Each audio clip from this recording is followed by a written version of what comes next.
भक्त जनों को हीरा का नमस्कार।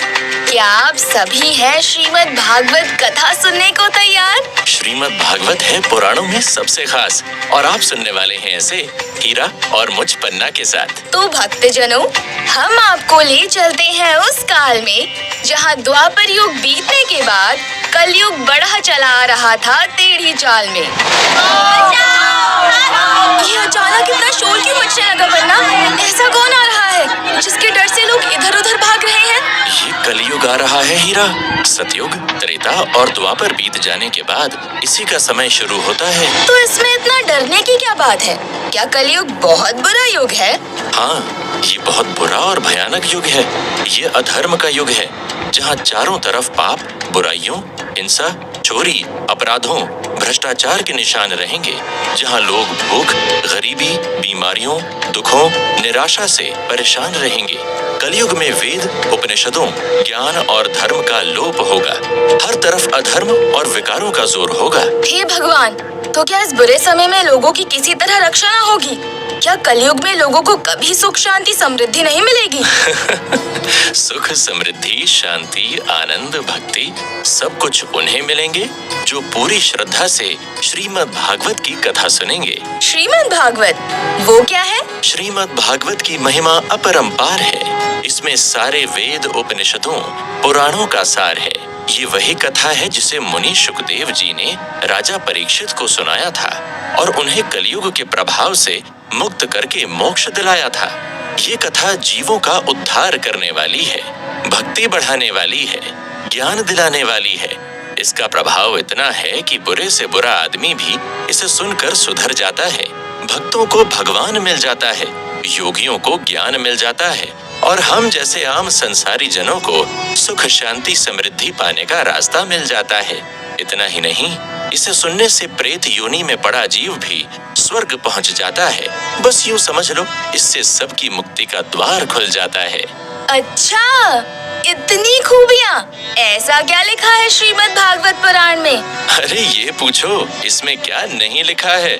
इसमें कलयुग से बचने के उपाय हैं, ब्रह्मांड की उत्पत्ति और चारों युगों के रहस्यों की कथाएं हैं। भगवान विष्णु के 24 अवतारों का ज्ञान है। भगवान श्री कृष्ण की मधुर लीलाओं का रसपान है। इसमें ज्ञान और भक्ति के सारे रहस्य समाये हैं और हम मनुष्यों की सारी समस्याएं सुलझाने वाले जतन बताए हैं।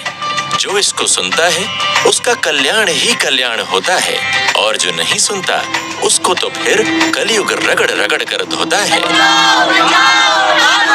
अरे अरे, चलो यहाँ से, कलयुग इधर ही आ रहा है। डरो मत हीरा, कलयुग का यहाँ नहीं कोई काम होगा, क्योंकि यहाँ पर श्रीमद् भागवत की पावन कथा का गान होगा।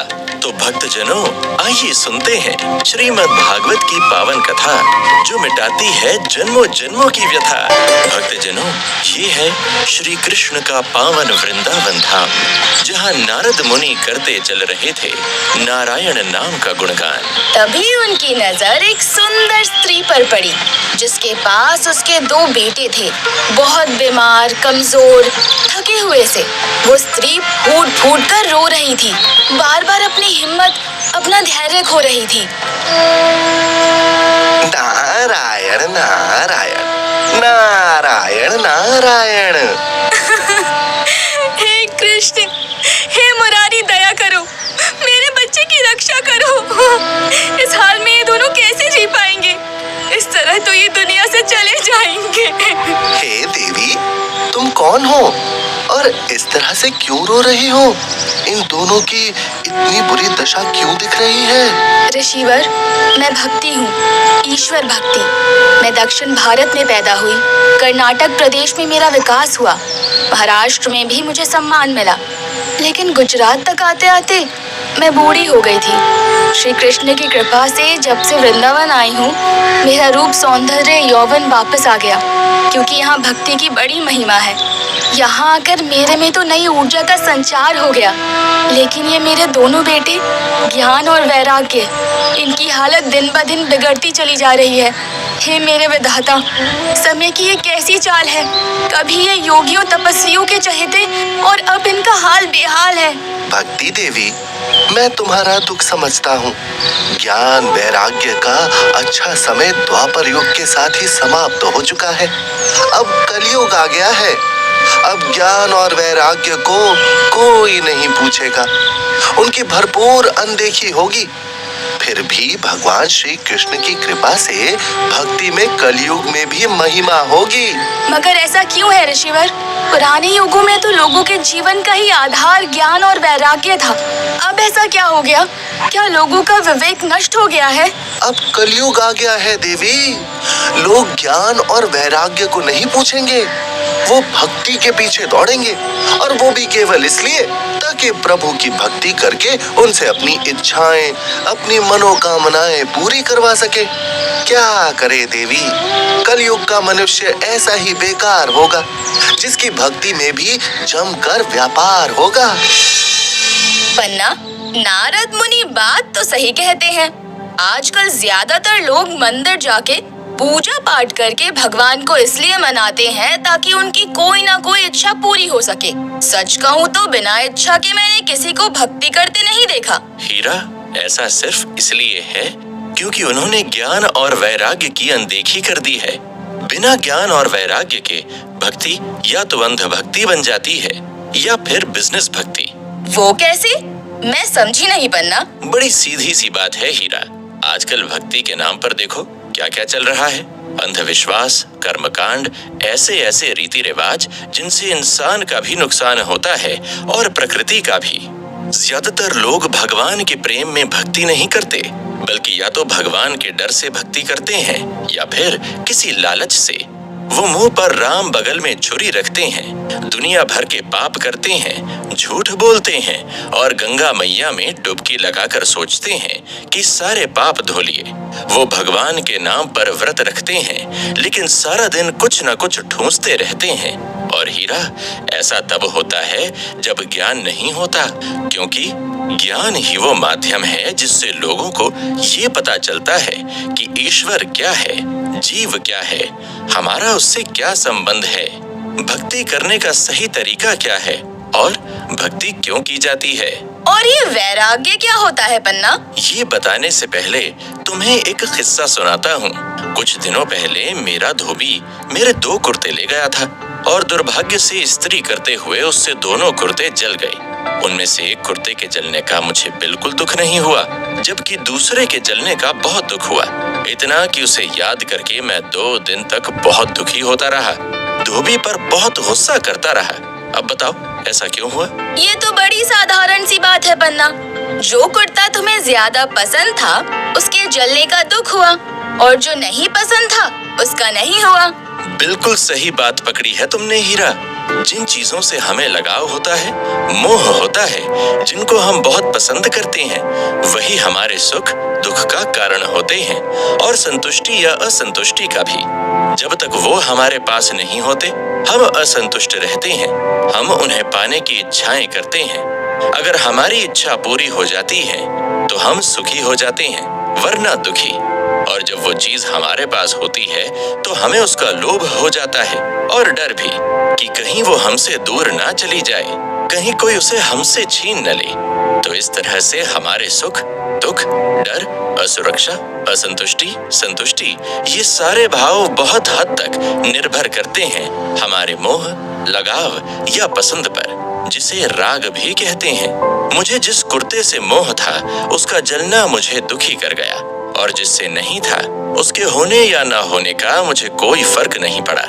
हमें किसी से भी राग हो सकता है, लोगों से, रिश्ते नातों से, वस्तुओं से, अपने शरीर से, किसी शौक से, किसी जगह से, पद, प्रतिष्ठा, पैसे से, किसी से भी। पन्ना, मैंने तुमसे वैराग्य के बारे में पूछा था और तुमने मुझे राग के बारे में बता दिया।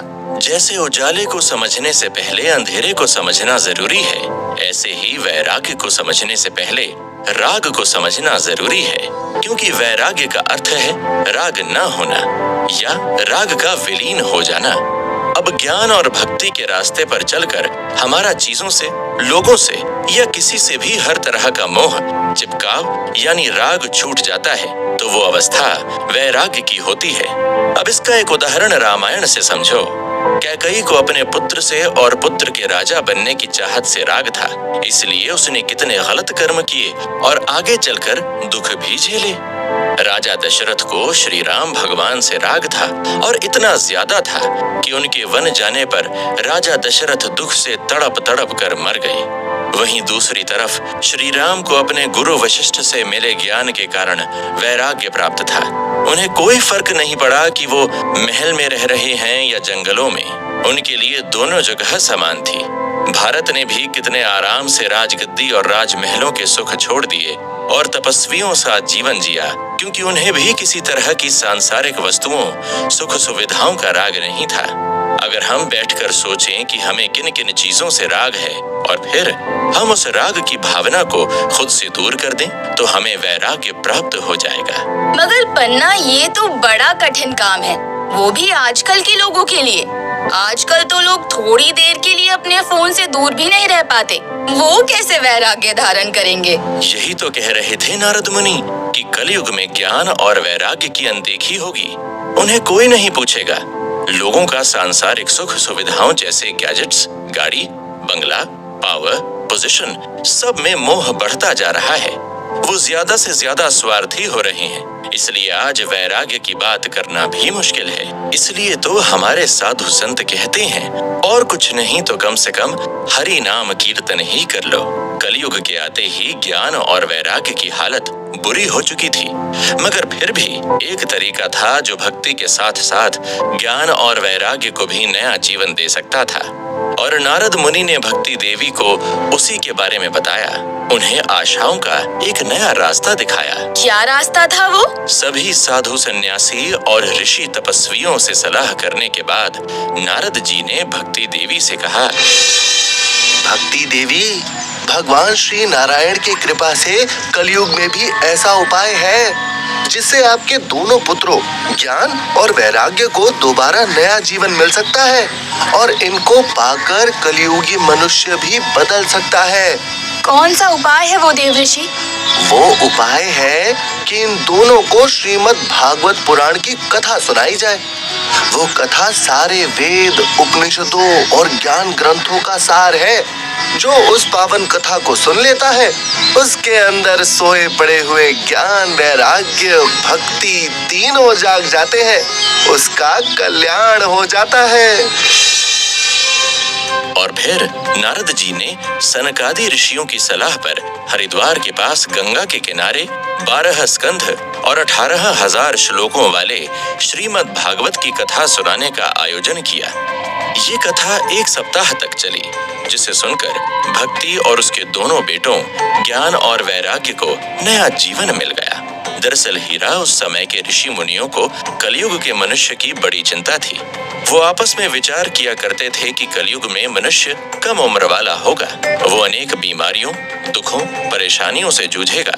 इसके अलावा उसमें बुद्धि भी कम होगी और उसमें आलस भी भरा होगा। वो सिर्फ अपने खाने कमाने के पीछे ही पड़ा रहेगा। ऐसी हालत में वो ना तो यज्ञ हवन कर पाएगा और ना वेद शास्त्रों को पढ़ पाएगा। फिर उसका कल्याण कैसे होगा? और बहुत विचार विमर्श के बाद ऋषि मुनियों द्वारा ये अनुभव किया गया कि भगवान श्री विष्णु और श्री कृष्ण की लीलाओं का गान करने से, उनका नाम लेने से ही कलयुगी मनुष्य का उद्धार हो सकेगा। और यही सब है श्रीमद् भागवत पुराण में, इसलिए उसे सुनना बहुत जरूरी है। ये तो मैं समझ गई हूँ कि श्रीमद् भागवत पुराण सुनना जरूरी है, लेकिन पन्ना मुझे ये बताओ, ये पहली बार किसने कही और किसने सुनी? इसकी रचना कैसे हुई? इसे सबसे पहले कहा था महान मुनि वेद व्यास जी के पुत्र शुकदेव जी ने, जो आत्मज्ञानी योगी थे। और इसे सुना था राजा परीक्षित ने, जो अभिमन्यु के पुत्र और अर्जुन के पोते थे, पांडवों के इकलौते वंशज जो महाभारत के युद्ध के बाद जीवित बचे थे। उन्हें एक ऋषि का श्राप मिला था, जिससे मृत्यु उनके सामने खड़ी थी और वो मृत्यु के आने से पहले ज्ञान और वैराग्य पाकर जीते जी मोक्ष पाना चाहते थे। इसलिए वो पहुंचे शुकदेव जी की शरण में, जहां उन्होंने श्रीमद् भागवत पुराण को सुनकर मृत्यु से पहले ही अपने सारे सांसारिक बंधन तोड़ डाले, सारे राग, मोह, कामनाएं नष्ट कर डाले। उन्होंने मृत्यु के डर को जीत लिया और मोक्ष पाकर संसार को अलविदा कह दिया। राजा परीक्षित को किससे शाप मिला था और क्यों? जब कलयुग अपनी टेढ़ी चाल चलता है तो कोई उससे बच नहीं पाता हीरा। राजा परीक्षित जैसे धर्म और न्याय पर चलने वाले राजा भी नहीं बच पाए। ये बड़ी दुख भरी कथा है जिसे सुनने के लिए मैं तुम्हें ले चलता हूँ उस जगह पर जहाँ राजा परीक्षित जंगल में शिकार कर रहे थे। वहाँ एक गाय और एक बैल उनका इंतजार कर रहे थे। अगले एपिसोड में हम सुनेंगे कौन थे श्रीमद् भागवत पुराण को सुनने वाले राजा परीक्षित, कैसे हुआ उनका कलयुग से सामना, क्या सजा दी उन्होंने कलयुग को और क्यों मिला उनको एक ऋषि का श्राप।